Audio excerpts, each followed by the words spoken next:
할렐루야, 반갑습니다. 바이블 스토리 산책 방송 이수아 목사입니다. 오늘도 시원한 생수로 여러분과 함께 하기를 원합니다.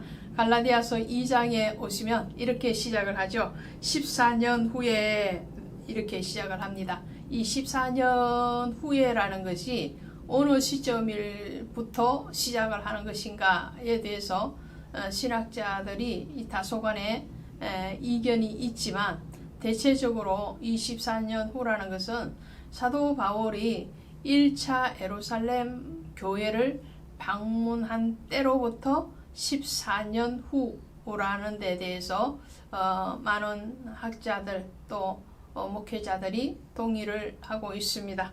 자, 1차 예루살렘 방문은 AD 35년에 있었습니다.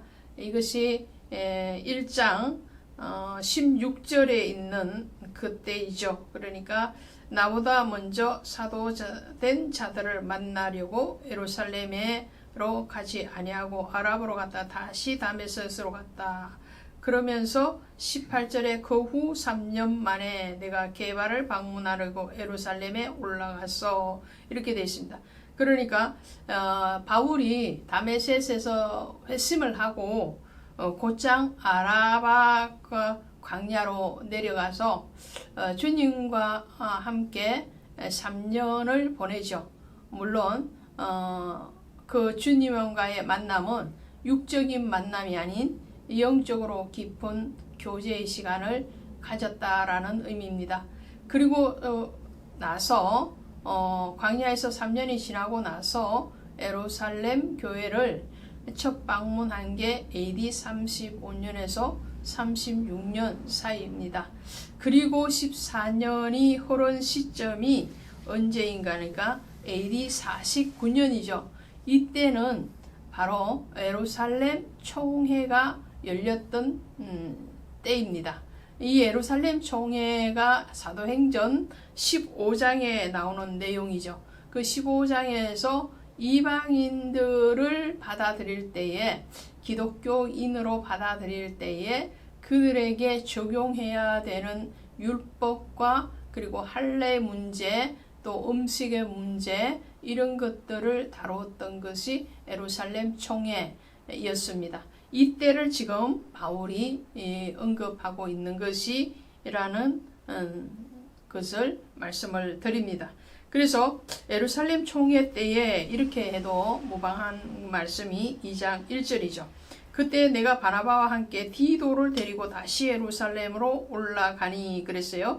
그래서 바울은 예루살렘 교회를 사역을 하는 가운데 5번을 방문한 걸로 되어 있습니다. 이때 방문은 3차 방문이었고 예루살렘 총회가 있던 해에 방문이었다라는 것으로 정리를 하시고요. 그리고 디도가 등장을 하게 되죠. 이 디도는 사도 바울로부터 특별한 사랑, 그러니까 영적인 아들로 칭함을 받은 디모데와 함께 디도도 하나님의 앞에 사랑받는 제자였을 뿐만 아니라 사도 바울에게 있어서 특별한 애제자였고 나의 참 아들 디도, 이렇게 디도서에서 언급할 정도로 굉장히 아끼는 사역자였습니다. 그래서 이 디도에게 고린도 교회 사역도 맡겼고요. 그리고 그레데 교회도 디도가 사역을 했습니다. 그리고 난 뒤에 사도 바울과 함께 동역을 하고, 또 마지막 바울의 감옥 생활에서도 디도가 함께 있었던 것을 보게 되죠. 그리고 디모데후서 4장 10절에 가면 달마디아 지역으로 사역을 떠난 것으로 디도에 대한 기록이 남겨져 있습니다. 이런 디도에게도 할례를 받지 않게 했다라는 거예요. 3절에 보시니까 헬라인 디도까지도 억지로 할례를 받게 하지 아니하였으니 그랬죠. 디도와 디모데는 똑같이 이방인이라 할 수 있습니다. 디모데는 어머니는 유대인이었지만 아버지가 헬라인이었고요. 디도는 부모가 다 헬라인이었던 그런 헬라인입니다. 이방인이라는 말이죠. 그럼에도 불구하고 그 이방인이 기독교 안으로 들어오는 데 있어서도 어느 누구도 이 디도에게 할례를 강조하지 않았다라는 것을 지금 말을 합니다. 그래서 그럼에도 불구하고 거짓 교사들이 지금 다시 할례를 행해야 된다 이렇게 가르치는 것은 잘못됐다라는 것을 말씀을 하죠. 그리고 9절에 보시면 기둥같이 여기는 야고보와 게바와 요한도 이렇게 되어 있습니다. 이 야고보 그리고 게바는 베드로를 얘기하죠. 베드로 그리고 여기서 나오는 요한, 사도 요한이죠. 앞에서 나오는 이 야고보는 사도 야고보는 아닙니다. 사도 야고보는 AD 44년에 39세의 나이로 헤롯에 의해서 목이 베어져서 순교를 이미 했어요. 이것이 사도행전 12장 2절에 기록되고 있거든요. 지금 이 2장의 배경은 앞서 말씀드린 대로 AD 49년이니까 사도 야고보는 이미 순교하고 없는 시간이죠. 그러니까 여기서 나오는 야고보는 주의 형제 1장 19절에 나오는 주의 형제 야고보입니다. 이때 야고보는 예루살렘 교회에서 중직을 맡고 있었죠. 의장의 직위를 예루살렘 총회를 할 때 의장의 직위를 감당하고 있었던 사람이 이 야고보입니다. 그래서 야고보, 게바, 요한은 예루살렘 교회뿐만 아니라 초대교회 전체적으로 굉장히 중기둥과 같이 쓰임받는 그런 사람이었다라는 것을 말씀을 합니다. 그러면서 뭐라고 하느냐면 야고보와 게바, 요한 이런 사도들은 유대인을 기독교인으로 전도하는 그런 사역에 헌신되어지는 유대교를에서 기독교로 전환하는 그 역할을 하는 전도자 또 사역자의 사명을 감당했다면 바나바와 바울은 이방인의 사도로 부름을 받았고 거기에 대해서 기존 사도들이 인정했다라는 것을 말을 합니다. 이것은 무슨 말씀인가 하니까요. 오늘날도 우리에게 각자 주신 은사와 또 달란트가 다를 뿐만 아니라 사역의 범위가 다를 수 있다라는 거예요. 저에게 주신 사역이 이런 유튜브의 사역 또 일반 목회의 사역이라면 또 어떠한 분들은 특수한 사역을 하시는 분들이 계시는 거죠. 또 선교 현장에 가서 선교자로서 봉사하시는 분들도 계시죠. 이렇게 각자의 사역에 대해서 존중하고 그리고 거기에 대해서 인정하는 것, 그것은 초대교회뿐만 아니라 오늘날에도 굉장히 중요한 점이라는 것을 말씀을 드립니다.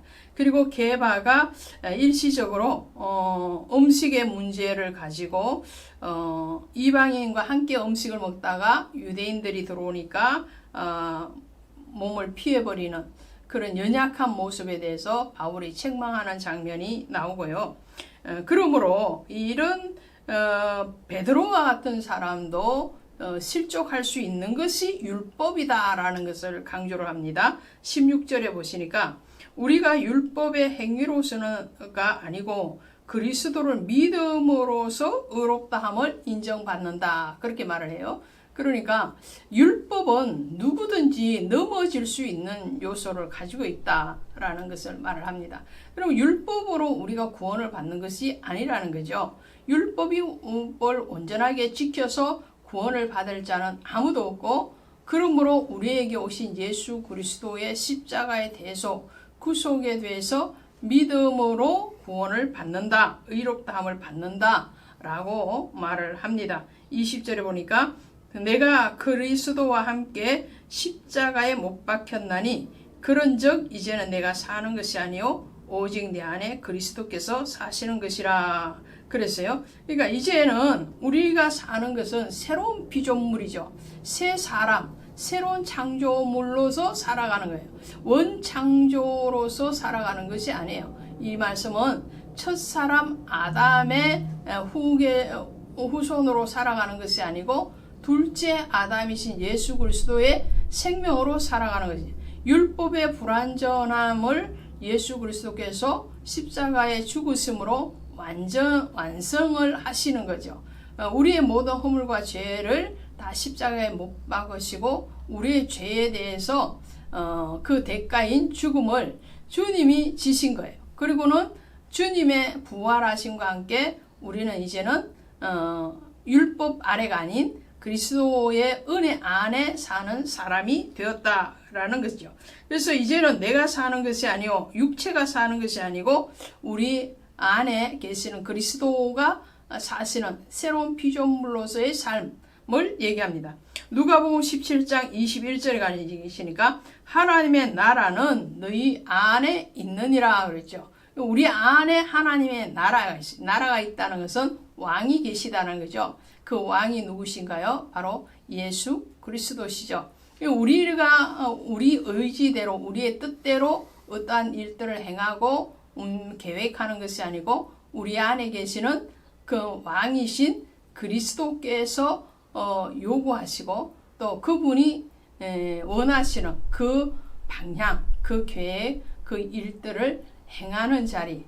그래서 내가 사는 것이 아니요 내 안에 사시는 그리스도께서 사시는 것이라는 고백이 일어나는 저와 여러분의 사역과 삶과 신앙이 되기를 원합니다. 더위 잘 이기시기 바랍니다. 고맙습니다.